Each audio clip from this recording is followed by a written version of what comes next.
Hola, soy Mega Bartek, este es mi primer vídeo locuendo. Hoy hablo de las leyendas de los videojuegos. Empecemos. Mighty Son Punch-Out. Comenzamos con un juego de la NES llamado Mighty Son Punch-Out. La leyenda cuenta que si aprietas el botón Start cuando quedan 1m30 en el segundo asalto, aparece Mario con una pistola y le dispara a Tyson en la cara. Obviamente este rumor es falso. Nintendo nunca permitiría que algo así pudiera ver la luz, ya que dañaría la imagen de su mascota. Polybius, el arcade que borra la memoria y causa pesadillas. Hay una leyenda misteriosa alrededor de este juego, el cual apareció en unos pocos sitios de Portland, Oregón a principios de los años 80. Atribuido a una compañía llamada Sinesloschen, Polybius es un juego tipo puzzle cuya leyenda cuenta que puede causar pesadillas y pérdidas de memoria a los jugadores. Desafortunadamente no hay ninguna unidad de esta máquina arcade. Se rumorea que existe alguna ROM con el juego, pero todavía no ha sido localizada. Lo único que se conserva es la pantalla de título.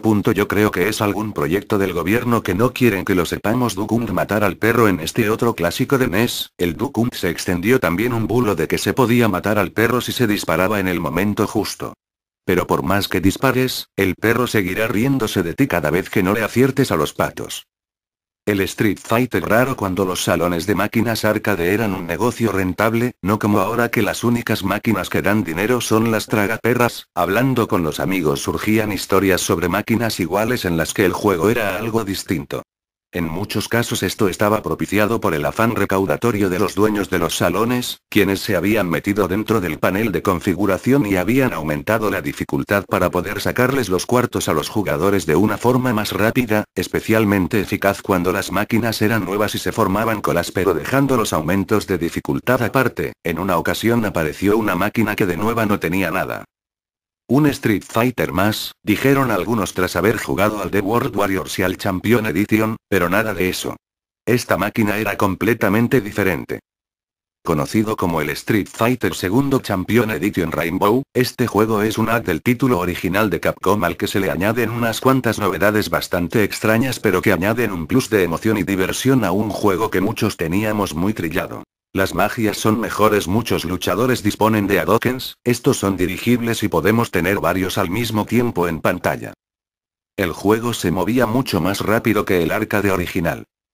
Se podía cambiar de jugador durante la partida pulsando la tecla Player 1. La posibilidad de lanzar casi cualquier tipo de ataque en el aire, etc.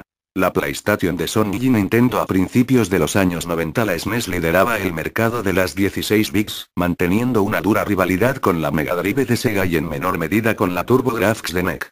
Por aquel entonces la palabra multimedia sonaba a futuro, y se llegó a pensar que la compañía que dotase a su sistema de la capacidad de reproducir CDs podría alcanzar el liderato sin despeinarse.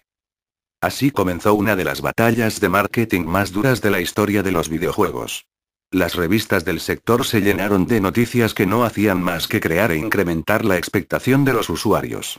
El Turbo CD de NEC o el Sega CD de Sega prometían juegos con mejores gráficos, un sonido de cine y una duración nunca vista hasta la fecha. ¿Y Nintendo? Pues como buena previsora tenía unas bajo la manga desde hacía mucho tiempo. Cuando la Super Nintendo era tan solo un prototipo, firmó un acuerdo con Sony para utilizar su procesador de sonido y diversos componentes en la fabricación de su consola, y en el caso de que ésta dispusiese de una unidad de CD, Sony sería la encargada de fabricarla. Por otra parte, Sony se reservaba el derecho de comercializar una videoconsola compatible con los juegos de la 16 bits de Nintendo y con el Super CD. Así pues, Sony y Nintendo presentaron de la mano la unidad lectora de CDs para la Super Nintendo bajo el nombre de SNES PlayStation Project. Pero este acuerdo entre las dos compañías niponas ponía en desventaja a Nintendo. Habían cambiado muchas cosas en los últimos años, y la Super Nintendo ostentaba una posición muy envidiable en el mercado. En el caso de llevarse el contrato a cabo, Nintendo dependería de Sony para la fabricación del SNES CD, y por otra parte Sony podría lanzar su propia consola compatible, plantando cara en el terreno de juego a la 16 bits de Nintendo. También hubo discusiones en cuanto al formato del CD a emplear. Nintendo venía escaldada de las consolas y cartuchos piratas de la época de la NES, y quería desarrollar un sistema muy seguro, por lo que le pidió a Sony un CD de 580 MB recubierto de una carcasa de plástico, en donde hubiese un chip de memoria de 54 KB para salvar las partidas. Sony en cambio no estaba dispuesta a utilizar CDS que no respetasen su formato estándar. Entonces, las negociaciones entre ambas compañías se rompieron y Nintendo dejó a Sony de lado para negociar con Philips la creación del SNES CD. Entre ambas compañías llegarían a un acuerdo por el cual Philips desarrollaría el lector y lo haría compatible con su futura consola CDI, y además dispondría de algunas de las mejores licencias de la gran N como Zelda y Mario. Sin embargo, Sony no se quedaría de brazos cruzados mientras veía como Nintendo y Philips se repartían su pastel, y llevó a Nintendo a los tribunales por incumplimiento de contrato. Para dar fin a todo este culebrón, las tres compañías llegaron finalmente a un acuerdo para desarrollar de forma conjunta la unidad lectora. Cuando parecía inminente el lanzamiento e incluso se había fijado precio de salida $299, de repente todo quedó en nada y nadie volvió a sacar el tema. La Sega CD y el Turbo CD no lograron el éxito que esperaban. El chip FX dotaba a los juegos de una atractiva apariencia gráfica poligonal. Eran tres compañías las que se repartían los beneficios, así que tocaba a menos por barba.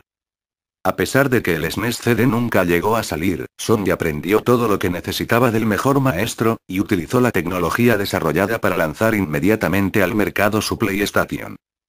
Nintendo quedó un poco descolgada, por una parte había perdido demasiado tiempo en el proyecto del SNES CD, y por otra el sistema Virtual Boy resultó ser un fracaso. Entre una cosa y otra no reaccionó a tiempo lanzando una videoconsola de 32 bits, y para cuando tuvo listos los deberes con la Nintendo 64, Sony ya dominaba el mercado. Esto es todo por hoy, suscríbanse, comenten pronto, subo más leyendas, adiós.